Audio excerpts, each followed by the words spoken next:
Podcast Studios. To my left, we have the Big Money Honey. And directly to her left, we've got old East Nashville Tanya, ENT. No, she's not a doctor, but she might have a knife. Tanya! And directly across from me, we have the number one First Lady, numero Uno Seniorita Swifty herself, Stephany. Hi. Woo! And I am your host tonight, Miss Felony Melanie. Yeah.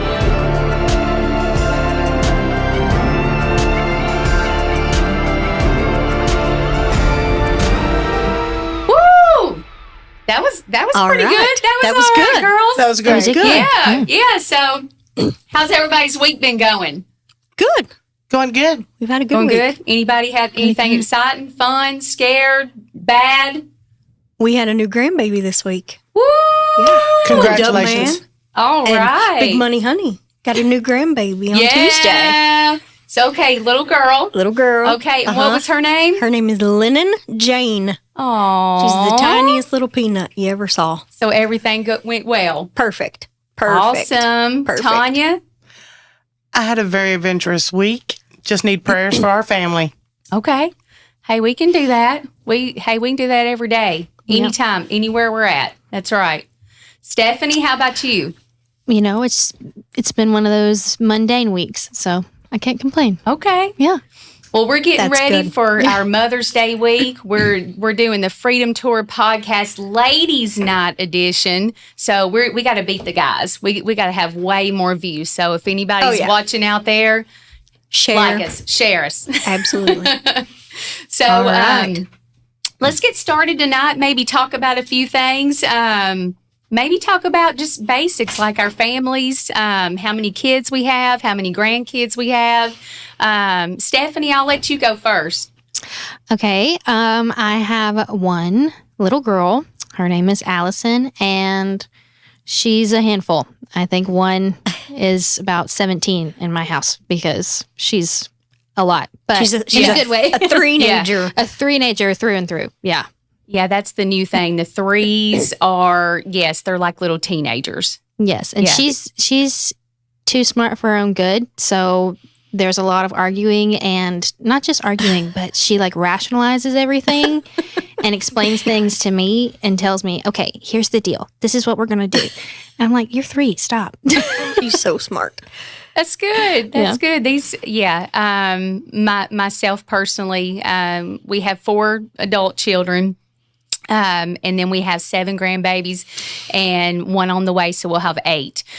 So we have a huge family. I'm about to trade in the Expedition. It's tearing up anyways. But anyways, thank you, Ford. Anyhow, we're going to get a church van, and we're going to just drive all the babies around. We're going to have softball, baseball, soccer, volleyball, anything with a ball, we're going to have a team. I love that. Yes. All right. So Donnie and I have 2 boys, 19 and 25. And like we just said, got our first grandbaby this week. Mm-hmm. More in the future, hopefully. So, Yeah. Yep. So that's something new for us, grandbaby land. good stuff. Donnie had to drag me out of Target the other day. Once we found out it was a girl, because we didn't know it was a girl during the whole pregnancy. They didn't find out the gender. So Yeah. once she delivered, we got to go buy some pink. So Target is a dangerous place, Very especially dangerous. for girls. Yeah. I feel like that's where all my money has went the past 5 or 6 years. I'm like, where did it go? That's what I told him. He's like, "Oh, we can't do this." I'm like, "Oh, yes, we can." Just don't tell Big Kenny. He don't need to know about all that. I told Donnie I'd get a second job to support my spending because it's gonna be bad. Yeah. It's gonna be bad. Tanya, how about you? I have one daughter who's 29. She's going to be getting married next month. Awesome. And I have 2 stepsons. One's married and one's 11. All right. Okay. He has a girlfriend. Uh-oh. Little Ben. Yep. Oh, He's what- a little stud muffin. Yeah. How old is he? He's 11. Okay. He's got a girlfriend. This is his 3rd, maybe 4th. Okay. Okay. Yeah. Okay. So do they get to, him and his girlfriend, do they get to like come to the house or go to the movies? Or They have, and we've taken them places Okay. too, but not this one. Yeah. We haven't yet. But I'm sure it's coming. Summer's coming. Yeah. Oh, yeah. It's fun. That's fun Yeah. times. Miss Ashley, what do you got? All right. So for our second question, ladies, we all need our own time alone in the evenings or whenever for Stephany, when you get Allie put to bed, whenever that may be. Do you have a favorite TV show that you watch at night, or do you scroll social media? What do you do at night to unwind? So I'm a TV junkie. I always have been. I grew up in like a TV family, so we would get like invested in TV shows. Yes. I don't really have like a favorite per se, but any sort of like mini series, I love those. I'll binge the whole thing. Or I'm not a big. Some people are really big into documentaries, and that's just not me. But I also just TV wise, I love like crime TV shows. Oh yeah. My favorite is Chicago PD and Chicago Fire. Those are my favorites. So Okay. Yeah, those are good. I like Reacher and I like Yellowstone. Yeah. He's just, Reacher, he's just so exciting. He's just is that what it is? wild and Exciting? crazy. Yeah. Okay. That's what it is. I can think of something else too. She's but there yeah, for that the works. plot. Yeah. I haven't got into many of those shows, but I will say my go-to probably at night, if Cops or Live PD is on, Oh, that's like forever and ever for decades. I'm Yeah. watching Cops. I'm watching people get arrested. No, my nickname Felony Melanie does not have anything to do with that. But I'm just saying I love watching stuff like that. That's my go-to. Oh, yeah. Cops, growing up, that was my dad's favorite show. Every Saturday night. Yeah. Cops. The bad boys. Every night. Yes, yes. And Donnie and I used to watch that Live PD a long time ago. I Yeah. wish that was still out. Yeah. For me, I like medical shows. Like, I just finished watching the first season of The Pit. If you guys haven't watched that, it's great. Okay. It's on HBO Max. Anything, mostly lots of cheesy, girl shows that I know my husband wouldn't like, so he'll leave me alone in peace to Yeah. watch TV sometimes. Watch those by yourself. Yeah. That's right. So, Okay. yeah. Good deal. Yeah. So the next question is, how does it feel to be a mother? The ups and the downs. We'll go with Melanie. Oh my goodness. When you said ups and downs, I automatically think of that song "God Gave Me You" for the ups and downs. I don't know why that hit, but anyways, ups and downs of motherhood. Whew, that's a big one.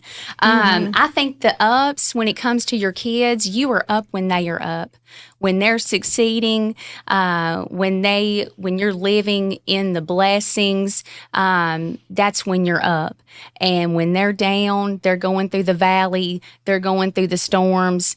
That's when you're down. So I feel what they feel.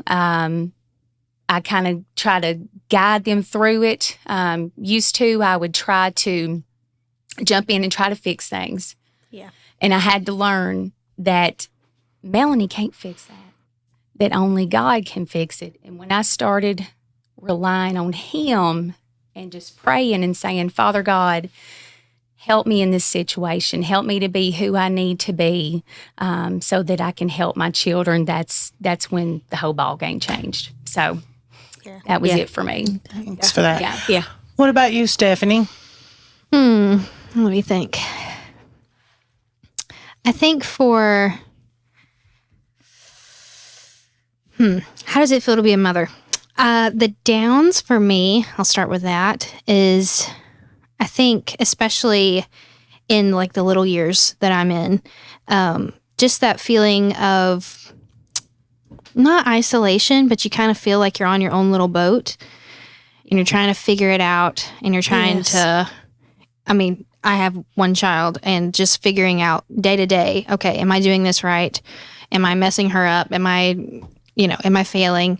And one thing that I just had to hone in on was the idea that it's not that serious. You just have to take it day at a time, because it can be really easy to get caught up in the little things of especially because in parenting, there's so many different opinions on how to raise your children. What do they need to do? What milestones? What food you give them? How you raise them? All of these different things. And I just had to decide, okay, wait. At the end of the day, there's like 2 questions. Does she know she's loved? And does she know the love of Jesus? And if she knows those 2, all the rest of it. That's it. That's all you got to have. That's good advice. It's just take it day at a time. And I joke sometimes that my only child is kind of raised like a second child because, you say, oh, everything's like so put together and perfect for the first one. And the second one, well, that's how I am with my only child. It's like, okay, we're just taking it a day at a time. We're going to vibe with it and feel the day out. And whatever happens, happens. So, hey, sometimes that's all you can do. Yeah. Just speaking kind of a little bit more, something that you said, them knowing that they're loved. And some kids, they don't know that they're loved. Yeah. Maybe they have a parent that they feel doesn't love them, or maybe they don't have a 2-parent family. And so when I think that when they don't feel like that they are loved, then they can't love themselves. And then they can't love other people. And then they just feel hopeless, like maybe even God doesn't love them. I've been there, and that's kind of how I know this. And I didn't realize it till just recently. And it kind of shaped my life in a way, just having that feeling of, well, if this person doesn't love me, I'm not going to know how to love somebody. God doesn't love me. And I went through a lot trying to get back to learning that, yes, he does love me. And yes, I need to love myself so that I can love other people. And that's what we're commanded to do. Yeah. Right. But I love that. Yeah. Yeah. I think kind of going off what you had said before, God, being a mom is hard sometimes. And I think we talked kind of earlier about at dinner, when your kids are small and they have little problems, they fall and scrape their knee, or they have a bad day at school, you can easily fix those kinds of things. You could put a Band-Aid on it. You can take them out for ice cream. But the older they get, the harder their problems get. And there's no fixing. You can't fix that. Yeah. You have to learn how to be there, how they want you to be there, if they want you to be there at all, or to step back and say, I'm here if and when you need me. And learning that balance as your kids get older is really hard.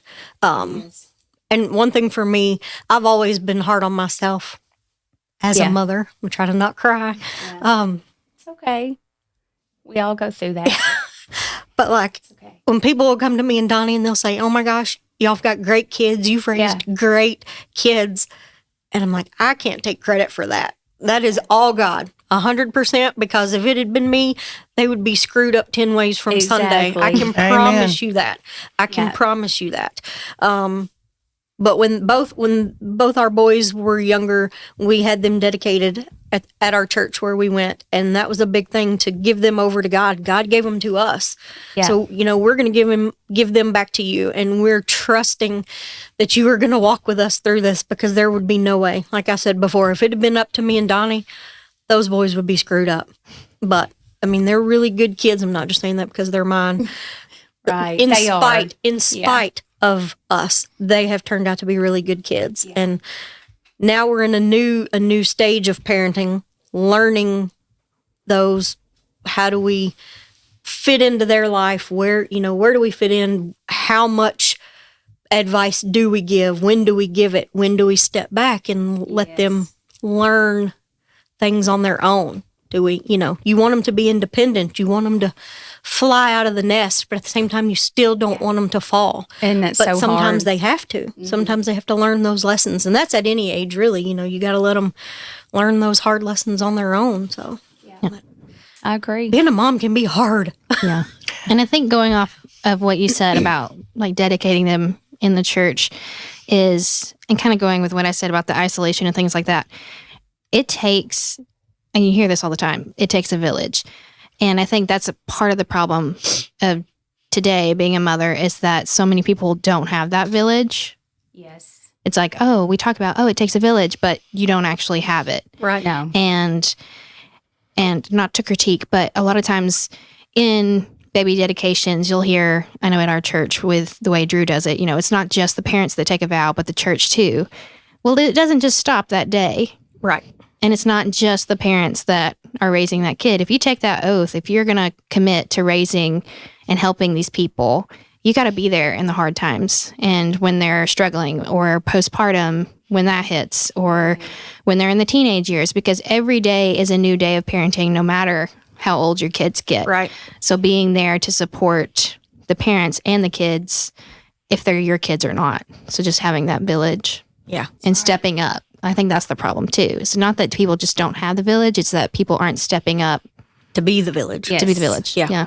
And parenting, Melanie, you've got the most kids out of all of us, but I mean, parenting from one kid to the next can be completely different. I mean, Complete. absolutely. I mean, I Different. know with our boys, Ethan and Cannon, total opposites. I mean, they're both great. They have a lot of things in common, but as far as personalities and parenting, whew, so different. Yeah. So different. And it's hard to figure out that, well, this is how we did it with this kid. Why doesn't it work with this one? But It's always opposite. yeah, it's always, you got to figure out what works for each kid and just roll with the punches.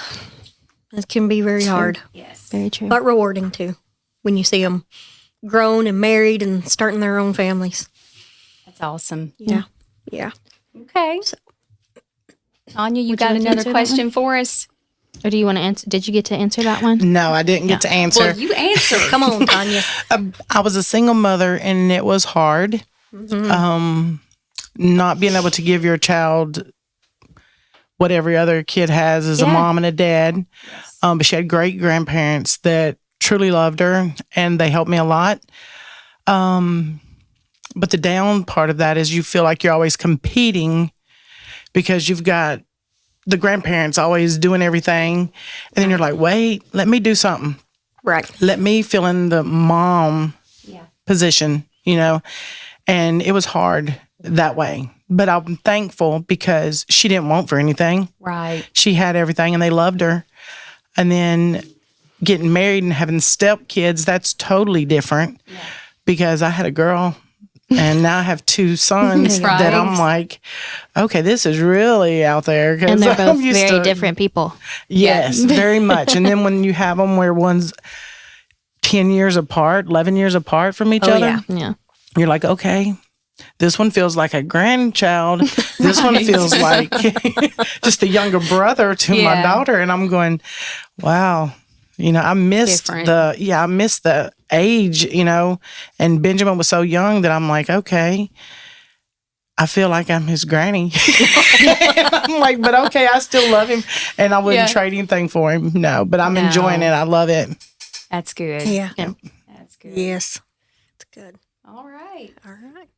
Last question, Stephany. Okay, so last question is, all of us are married to men in ministry. How does that work? Any difficulties? What times are harder than others?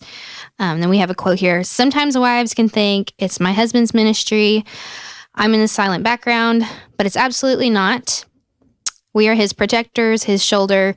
We are a team. Have you always understood that? Or when did you understand that? And I will start.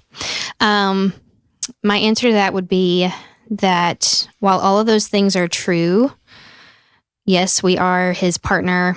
Yes, we can be in the background, and that's where I like to be. I don't know about you guys, but just being a support and filling in those gaps whenever anyone on the team needs help. I enjoy that. But at the same time, while all of that is true, it's important to find your own space and your own call to ministry because, yes, you are his partner, you are a minister's wife, but you're also a minister. Right. And no matter what age or where you find yourself, there's always someone you can minister to. So it can be, at your job, with your family, different areas within the church, and just society as a whole. One of the things that, I had always been called to is refugees and immigrants. And so, when I went to college, my degree is in teaching English to speakers of other languages. So I have heavily used that to not just teach, but I've used the Bible to teach people English. And so there's just finding your own space, because there's so many ways to do ministry.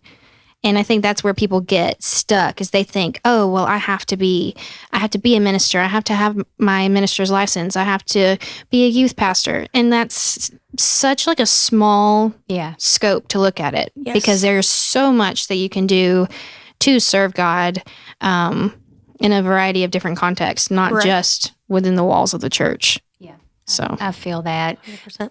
Yeah. Kenny was called to preach, and he took an interim position out at a church. And so, we were at a church at the time, and he took that position. And so naturally, there was some emotions there, because you're kind of ground into a church and you're serving, but you also have, well, this is my husband and I'm to help him, so there was kind of a little, tug of war there, not between him and I, but just, in my mind, I'm here, I'm planted, I'm grounded, but hey, it's okay. We're going to go do ministry somewhere else.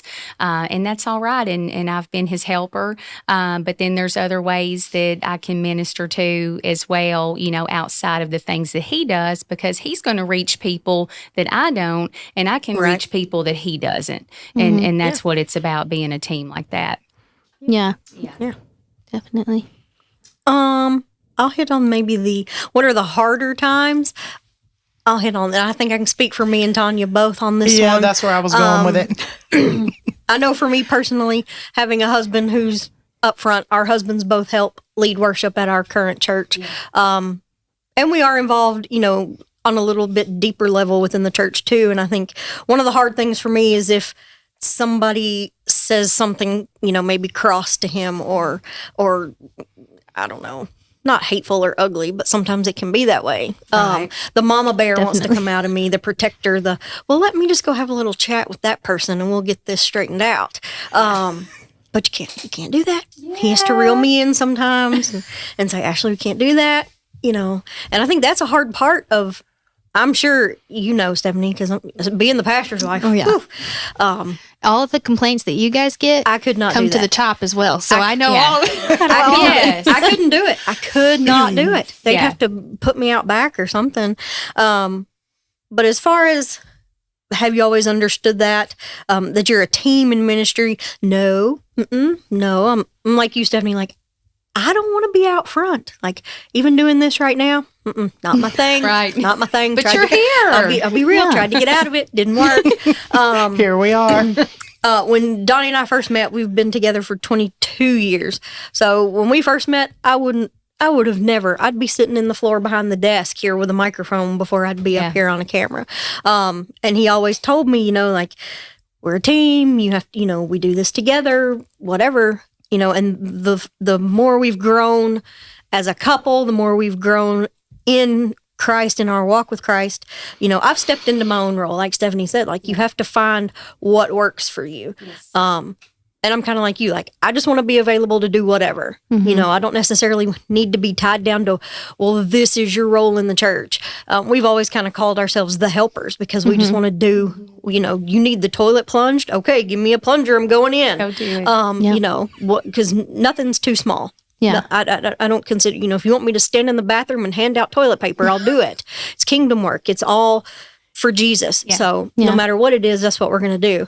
But yeah, I think that's the hard part of ministry, is accepting that criticism, and that even if it's constructive criticism, and just letting it roll off your back instead of wanting to sock somebody in the face. Well, I think, sorry, Pastor Drew, I wouldn't really do that. It's okay if you do. But I think, speaking on that, and just how I've had to channel it or handle it, is that I always stop and remember that they're people. Right. And that most of the time, if someone is lashing out at you, 9 times out of 10, it's not actually about you. It's something behind the scenes. They've had a really bad week. They've, lost somebody and they've kept it to themselves. And it's just church is that place they're comfortable and they explode. Yeah. Or they lash out or they say things they don't actually mean. And I just have to remember, okay, they're people. And sometimes that's not it. And they're just bitter. Okay. That is they're true. just hateful. And then that's when I say, okay, they have free will and they're choosing poorly. And that's on them. It's not on you. Them. Right. We need to just pray. Yep. There's some people you just got to say, oh, okay, Jesus loves you. I'm trying. I'm failing, but I'm trying. I'm trying real hard. Absolutely. What about you, Tanya? Well, sometimes it's hard to turn the other cheek when someone you love is standing up there giving their heart, praising and worshiping, and like you said, your husband. But it's hard to sit back and hear the criticism. The music's too loud, or it wasn't on beat, or why are they singing all the new stuff? Right. They're trying to get self-recognition, and I'm going, no, they're up there praising for the Lord. Right. And they try to give more than just, for one group, they're trying to please everybody by giving them a little bit of the new stuff, a little bit of the old stuff. Yeah. And be appreciative. Right. Get down there with them and praise and worship with them instead of making fun of them. And I'm going, okay, that's my husband you're talking about. But I agree with you. Sometimes you just want to go, oh, let's go out back. 100%. 100%. Yep. Yeah.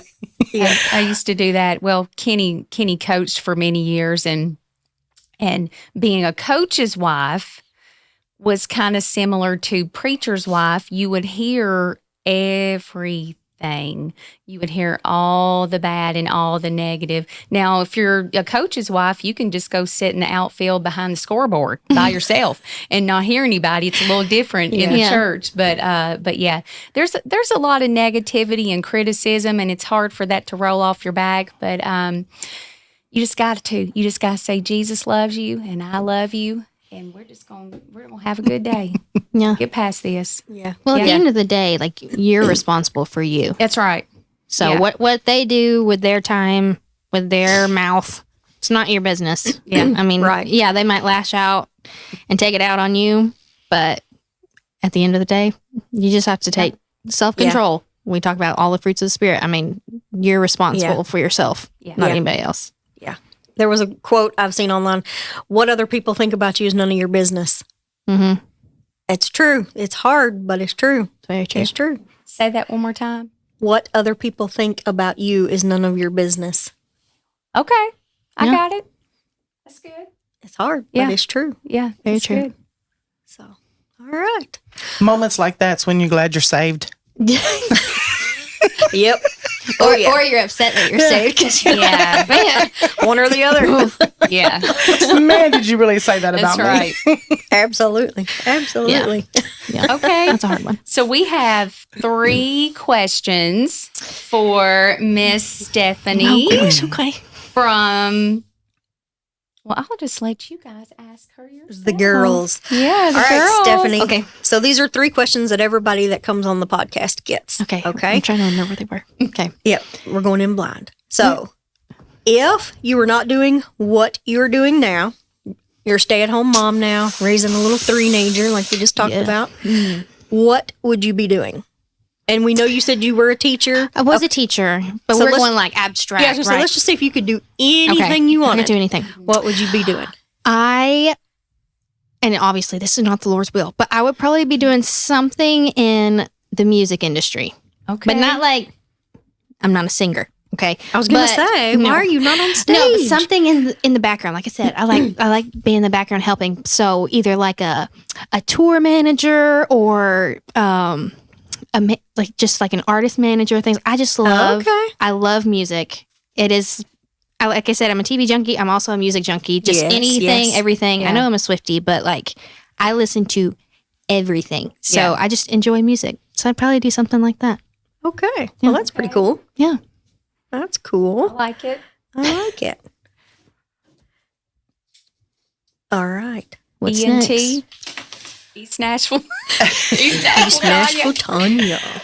So, Stephany, if you had a chance to hop in the Freedom Tour time machine and go I remember anywhere, this question. where would you go? Anywhere. Okay. Or do anything. Here's the time machine, Stephany. You're going to hop in here. You've got control. So this is, it looks a little bit like Santa's sleigh. Okay. Yeah. Where are you going? So are we talking like a time period or like a certain event or anything? Anything, whatever. Anything. You can go anywhere, Oh, any gosh. time period. An event you wish you were there to watch or witness? Yeah, I should have been prepared for this question. Man, this is hard. I would probably, not that there's a certain event, but just something in like the 70s or 80s. Oh, yeah. Just, I don't know, like the music, the vibes. I don't know what else you want to call it. The fashion. I like fashion too. All of that. Probably 70s, 80s. Go a little retro. I could see you in the 70s. Yeah. Little flower headband. Yeah. Oh, yeah. I could see it. Yeah. So is this our time machine on the screen here? This is is- the Freedom Tour time machine. Okay, I got you. I have Kind of a few questions Santa about it. sleigh. But yeah, Willy Wonka and the Chocolate Factory. That's what I was thinking. Mix. Yeah. It's interesting. But it kind of looks Like on like a one of throne. those. What are those boats that I see? Oh, an like airboat. Oh, the swamp airboat. people. Yes. Yes. Yeah. Yes. Okay, that was another good show. The swamp- Anyways. All right. All right. So last question. Okay. What would you tell your 15-year-old self? stay away from boys. That'd be a good one. Good answer. Besides that, I really struggled with being comfortable with myself. I was super shy, and I'm still shy, but I mean, just almost backwards is what people call it. And super reserved. I always had this idea of, okay, be quiet, stay out of the way, don't get any attention, all that stuff, which I'm not an attention hog or anything like that, but just letting myself be, not worrying about what other people think or say, or just living life and enjoying it and not criticizing myself or saying, oh, that was too much, I was being too much, or I was, too much attention, things like that. And just taking it a day at a time and actually enjoying life and not being insecure in myself would probably be my biggest piece of advice. Yeah, that's a big one for a lot of teenage girls. That is. And I feel like I struggled so much with that. And I feel like part of that, like when I was growing up, I wasn't allowed to have certain friends. And like the only friends that I could have, and I know this is going to sound crazy, but they either had to be like in the same financial class that I was in or below.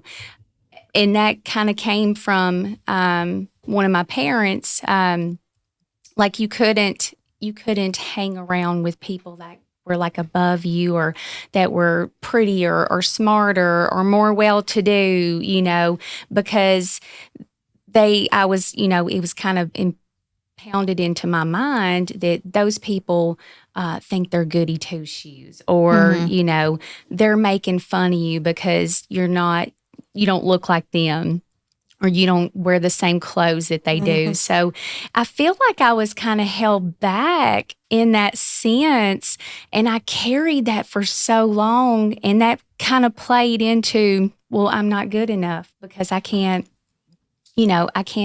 associate with certain people, because of that crazy reason. And then I feel like I passed that on to my girls, especially because I was always self-conscious and, just kind of didn't feel good about myself. And I've had to, go back to my girls and say, hey, I didn't know any better. And that was how I raised. And I should have been different with you. But once I realized that, I've changed my mindset now and I can correct those things that I didn't know, back when I was young and the kids were younger. And I think part of that, especially if you have a reserved personality, that can be heightened too with social media and just having this sense of, oh, okay, I have all these people that I can compare myself to. Yeah. And at that age, I did. I no longer do that. I think it's great to have people on your social media that you can look up to and admire, but also people that are similar to you. But at the time, I didn't, because again, I was a teenager. You're trying to find yourself, all these things. Yeah. But it also kind of just, when you have the wrong mentality, you can hone in on that idea of, oh, okay, I need to minimize myself because I'm not as good as these people, or I'm not as pretty, or I'm not as skinny. And that's where I kind of found myself, especially with my friend groups and things like that, because I was like this mid-sized girl. Okay, we're going to talk about it. You're too fat, you're too skinny, you're not, you're not tall enough, you're not, all these different things. And you find yourself just spiraling into that. And I found myself at one point in my high school journey, I had an eating disorder because I found myself comparing myself to my friends that their genes were a single digit and mine were always double digit. Yeah. Okay. And it's, as a Christian too, it affected my faith as well, because I had such a low image of myself that I was like, okay, I just became numb. And that's a dangerous place to find yourself. It is. So just remembering that you're allowed to be yourself. Nobody else's life is going to be like yours. And God made you who you are. Yeah. He didn't make you to be like anybody else. And that's what I had to just really practice and repeat over and over again. Okay, God didn't make me a size 4, and that's okay. But He made Stephany to be Stephany, and that's okay. He has a different purpose for my life, and the size of my jeans does not matter. That's right. At the end of the day. That's exactly right. Yep. Yeah. So. Okay, so at this time, we're going to acknowledge the sponsors. We have Blackbeard Barbershop. Best barbershop in Lebanon. Address 300 North Maple Street at the Mill. It's blackbeardbarbershop.com. We have Riggins Construction, Custom Homes, RigginsConstructionTennessee.com. That's RigginsConstructionTN.com. I like that house. That's that is beautiful. That is a nice house. All right. So our last thing for the evening is our question from the audience. Tonight, our question is from Grizzly Bear Madison in Klamath Falls, Oregon. And ladies, we might have needed the whole time for this question. Her question is, what does your husband do that makes your eye twitch? Who wants to start with that one? I think we should go to the left. I'll start with it. I just cannot stand it. Makes my eyes twitch when my husband passes gas in one room and walks it right back over to me. And I'm like, fair enough. Like, honestly, that's evil. Rocky. It's one of those that just crawls right on me. And it's like, oh. We could probably all agree with that one. And that would embarrass him so bad. But your eyes are twitching true. and rolling. rolling. It probably is now. That's all right. All right, Stephany. What about our sweet pastor? He is the messiest eater. It drives me nuts. Like he smacks too when he eats. Yeah. But also I don't know how, but he is a messier eater than my toddler. So there's just crumbs everywhere. I don't know. I really don't. I'm like, how? You are 32 years old. Why? I get you. So that would be mine. Okay. I'm going to kind of... Which one am I going to pick? Let's see here. You've got to just blow through a bunch. It's okay. Yeah. Go ahead. I think I'm gonna have to go with you on the kind of the messy eater thing, but really, honestly, if I hear anybody smacking their food, I'm going to Linda Blair, Exorcist turn. My head's going to spin all the way around, and I'm going to be staring at them, and they're going to know what they're doing. Yeah. So, Kenny, I'm sorry. What about eating with her mouth open? Yeah. Oh yeah. That. Yeah. Mm-mm, no. That's a no-go. All right, so I'm going to go real quick because I've got a couple off the top of my head here. Number one, you're talking about Pastor Drew being a messy eater. Donnie Willis is the messiest cook you have ever seen in your entire life. This man, Mess in the kitchen. he'll come in and I'm like, did you get any seasoning in the food because it's all on the top of the stove? Yeah. Well, I didn't make a mess. Yeah, you did, pal. Now, do you have to Every clean time. that? Most of the time, yes. Most of the time. Donnie. Yeah. Shame. Does he use Shame. every dish? He's not so bad about that. But golly, I'm telling you, it's crazy. What else? He likes to drink Multiple. out of Yeti Stanley metal cups, and that man will sit there and shake his ice in that cup. And I want to take that cup and hum it. And he knows. He'll be sitting there doing it, and all I have to do is look at him. Oh yeah, because it's metal. Yes. Oh, Drives yeah, I can't me do that. insane. I can't stand it. And chomps. He chomps his ice too. Yeah. If there's anything that gets my blood boiling, it's the two of those things. Like, Chomping yeah. ice and shaking your ice in that metal cup. So he's like the rock biter from what was it? Never Ending Story. Yes. That way back movie. Yes. Yeah. Yeah. Okay. Yeah. Crunching. And then not picking his clothes up. I think that's a universal That's experience. a man thing. He That's- and Cannon, yeah. which is our youngest son, they're the worst. They'll come in and they'll just take their clothes off, and wherever they land, they stay. And I'm Yeah. like, I always guys, joke with there's a joke with lady Drew. living Yeah. here too. This is not a bachelor pad. Pick your clothes up. I always joke with Drew. It's like I feel like you just melted like a trail. Like there's just, and then you That's just exactly evaporated at right. the end because it's just Yeah. little piece Like everywhere. your socks, your pants, your shirt. Yeah. Yeah. Did the rapture happen? Did am I just still here and you just went on home to heaven? There's I your don't believe clothes that. just No. laying there on It the would floor. be reverse. It would be reverse. Does any of your husbands drink coffee and they use the same coffee cup every day and don't wash it? They'll just rinse it out. Yeah. Just- Not My Yeah, husband, that my gets me dad too. did. My dad did that. My dad had the same cup, and he still does it now. But all growing up, he had the same cup. It was a yellow mug. The inside was completely black from his that's coffee. my husband's. Where he just rinse it and fill it up, rinse it. And even now, every coffee cup, he gets one that he likes, and that's all he does. Rinse it out, and they're all just completely black on the inside. To be fair, that means okay. less dishes. So, I guess it adds to the flavor. I Never don't- looked I at don't it like know. that. It could be Stephany. worse. That is true. That Drew, is true. if he, because he's a germaphobe, if he drinks a cup and he sits out too long, or if he can't remember if it's his cup, he gets a new one. So there's just glasses all around our house at all times. You'll see his nightstand. He's going to be mad, this one. You'll see his nightstand at night, and there's a collection, I kid you not, 10 water bottles sitting there.